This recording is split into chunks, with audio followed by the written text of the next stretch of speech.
et qui vont vibrer comme l'ensemble de l'aviron français et du sport français pour cette grande finale du 2 de couple poids léger messieurs.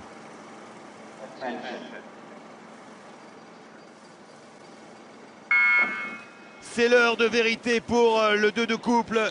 Jérémy Azou et Stani Delair, ils ont dominé toute la saison, mais à chaque fois ont été poursuivis par la poisse, les blessures, le vent et également des coups du sort. Ils n'ont jamais remporté de titre mondial ou olympique. C'est l'occasion de gagner cette course lors de la rédemption devant son public ici à Aiguebelette. Alors là, je peux vous dire que ça va partir très fort. Pour avoir discuté avec leur entraîneur Alexis Besançon, la tactique, elle est simple. Partir le plus vite possible pour s'attendre à tout dans cette finale. Il se méfie de ce bateau anglais, gros puncher, capable, comme vous le voyez sur votre écran, de partir très vite aussi. Mais la tactique, c'est de partir vite, c'est de détacher, se détacher du peloton au coup par coup dans le milieu, et c'est enfin de nous montrer un enlevage qu'ils n'ont pas encore utilisé puisqu'ils n'ont pas eu besoin sur ces championnats du monde. Ils vont nous faire un festival, mais regardez les Anglais, on s'attendait des gros punchers sur le premier 500. Ouais, des punchers, mais regardez les Français qui sont à une cadence moindre, 37 et qui sont quand même devant. Ils s'attendaient à ce que les Britanniques prennent les devants, mais voilà, cadence moindre, seulement c'est parfait techniquement. Et alors physiquement, il y a vraiment deux monstres dans ce bateau, avec notamment Jérémy Azou, le blond, qui fait 5,57,5 à l'ergot pour un poids de corps de 72 kg 500. Voilà, les Français qui sont devant, les Britanniques qui sont déjà dans le dur, et derrière c'est un petit peu détaché. C'est un début de course parfait pour les tricolores. Ouais, exactement. Les commandes de leur entraîneur Alexis Besançon, c'est pas une surprise de voir des Anglais bord à bord avec eux.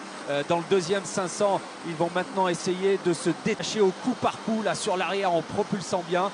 Et voilà, ils sont en train de travailler là.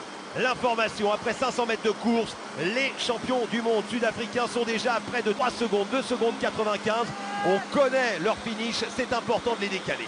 Oui, exactement Alexandre, et ça montre aussi toute la capacité de ce bateau qui n'a pas pu aller chercher ce titre de champion du monde l'an dernier, mais qui a à cœur sur le bassin d'Aiguebelette en France, devant leur public, de montrer toute leur maîtrise et leur détermination. 34 coups d'aviron à la minute.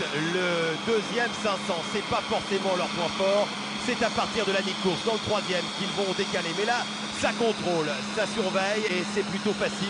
Tomber de pelle, c'est parfait techniquement, ce sont des esthètes. Ouais, mais vraiment Alexandre, 34 coups d'aviron par minute pour les Français, 37 les Anglais, sont 3 coups d'aviron en dessous. Ça veut dire qu'ils font exactement ce qu'ils avaient prévu de faire, de déplacer par coup, de prendre le temps de décaler et de préparer ce troisième et ce quatrième 500. Les Français qui, pour l'instant, eh bien, naviguent en première position au milieu de votre écran avec ce bateau suiveur qui est là. Et les Britanniques qui tentent l'attaque désormais avec une cadence un peu plus élevée. Les Italiens avec Micheletti qui a regardé sur tribord pour voir où se situait Jérémy Azou et Stani Delair. La mi-parcours, voilà. C'est maintenant que la course débute vraiment à mi-parcours avec les Français bord à bord avec les Britanniques et l'Afrique du Sud qui reste toujours à 2,95. Oui, l'Afrique du Sud détachée maintenant, mais qui remonte progressivement. Là, le troisième 500, la tactique, la stratégie pour Stani et Jérémy, c'est vraiment de relancer sans bloquer dans ce troisième 500. C'est-à-dire qu'ils vont appuyer un petit peu plus leur coup d'aviron sur l'arrière.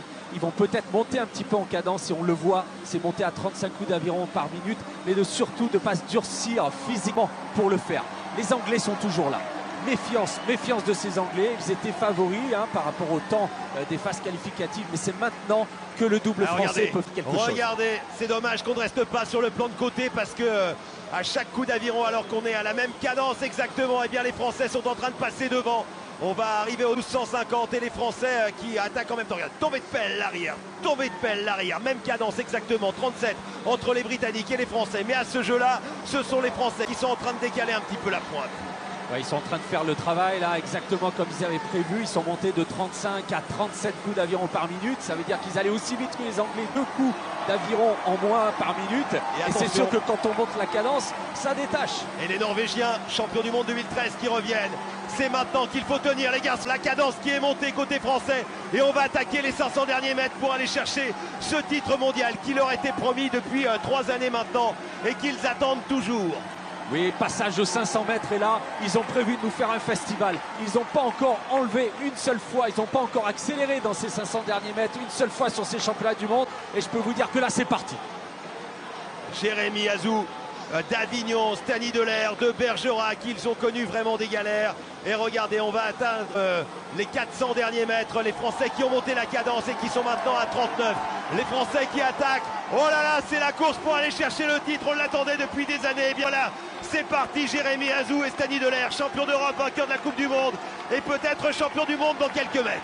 40 coups d'aviron à la minute pour les Français. Ils le font enfin, cet enlevage qu'ils avaient prévu. Ils sont en train de montrer à leurs adversaires que non, rien ne peut arriver. C'est leur titre, 250 derniers mètres. 30 coups de pelle avant le titre de champion du monde qu'ils sont allés chercher depuis si longtemps maintenant. Une cadence de plus de 40 coups d'aviron à la minute et les Français, Stani Delair et Jérémy Azou qui s'envolent maintenant vers le titre mondial. Ils en rêvaient depuis 3 ans, ils ont connu des galères et bien c'est terminé. Ils sont en train de mettre le feu au lac ici à Aiguebelette avec le couple poids léger qui se bat comme des poids lourds et ils sont en train de mettre KO leurs adversaires. La médaille d'or à un an des Jeux Olympiques pour les Français avec Jérémy Azou et Stani Delair. Champion du monde, 5 coups et l'explosion ici en Savoie pour cet équipage français qui a vaincu le signe indien et qui remporte enfin son titre mondial 30 ans après Crispon et Renault. Eh bien les Français sont champions du monde devant les Britanniques et les Norvégiens. Enfin quelle délivrance pour Stani Delair qui a tout connu ces dernières années. Une blessure, il a failli rester paralysé. Il n'a pas pu faire les championnats du monde en 2013. Une ligne d'eau qui vient leur priver de titre en 2014. Et enfin pour ce bateau magique de l'aviron français. Voilà la rage de vaincre. Oh le cri de la délivrance pour Stani Delair. Et oui, il pense à son père aussi, lui qui a perdu son papa quand il avait 14 ans. Du côté de Bergerac, il a commencé l'aviron au même moment. Et bien voilà, ça représente beaucoup pour lui. Et voilà, il est au-dessus, il est en lévitation. Il est en train de savourer avec cette équipe de France qui remporte le titre mondial dans cette discipline olympique. Ils ont gagné comme des poids lourds, il y avait des punchers en face, mais ce sont eux qui les ont mis KO. Et surtout, ils ont su tenir la pression. Les Norvégiens ont tout donné une nouvelle fois sur le podium pour la 3e année consécutive. Et les Britanniques vice-champions du monde. KO, c'est le terme. On voit les Norvégiens complètement allongés dans leur bateau. La même chose pour les Anglais de l'autre côté. Et voilà, ce finish. Ils ne perdent pas la longueur. Ils sont montés à 40. Ils ont détaché quand ils ont voulu. Ils ont suivi exactement les consignes de l'entraîneur. Travailler au coup par coup dans le 3e 500 et vraiment montrer cet enlevage. Ils sont montés de 3-4 coups là en 250 mètres. Et là, Stani, la délivrance. Ils sont là, les patrons. Avec Alexis Besançon, leur entraîneur. Et vraiment belle équipe de France poids léger parce qu'il y a eu les 3 médailles hier. Voilà, on est un peu en souffrance chez les poids lourds. Regardez la palette. Là, ce sont des poids légers. Ce sont des poids légers. Regardez les masses musculaires. Et le départ, pousser des jambes. Bien gainer le dos sur ce premier coup quand le bateau n'a pas encore de vitesse. Le croisement de main en couple. Voilà, le replacement des mains avant les genoux pour revenir. On met les pelles au carré. Bien dans l'axe. Voilà, et ces palettes vortex qui dégagent. Et les Français qui accostent au ponton, qui vont arriver au micro de Thierry Vildary. On va d'ailleurs rester avec eux pour ne rien rater. Raphaël Gaborion, réalisateur, et nos moyens techniques. Regardez, ils arrivent.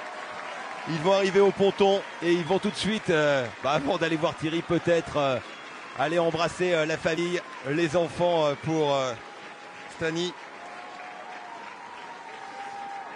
Oh là là, le sourire là, toutes les souffrances, toutes les galères. Puis c'est une histoire d'amitié. Hein. Regardez la souffrance. Tétanisé comme jamais parce qu'il a tout donné, il est heureux mais il n'arrive plus à se relever. Il n'arrive plus, il a tout donné, il est allé au bout du bout. Les jambes bourrées d'acide lactique. Et Jérémy Azou qui avait ramé en skiff quand Stani s'était fait opérer du dos. Il disait je rame pour mon copain. Et Pierre Ouin pourrait être dans ce bateau, mais il y avait la volonté de le faire avec son copain. Il est allé au bout de lui-même.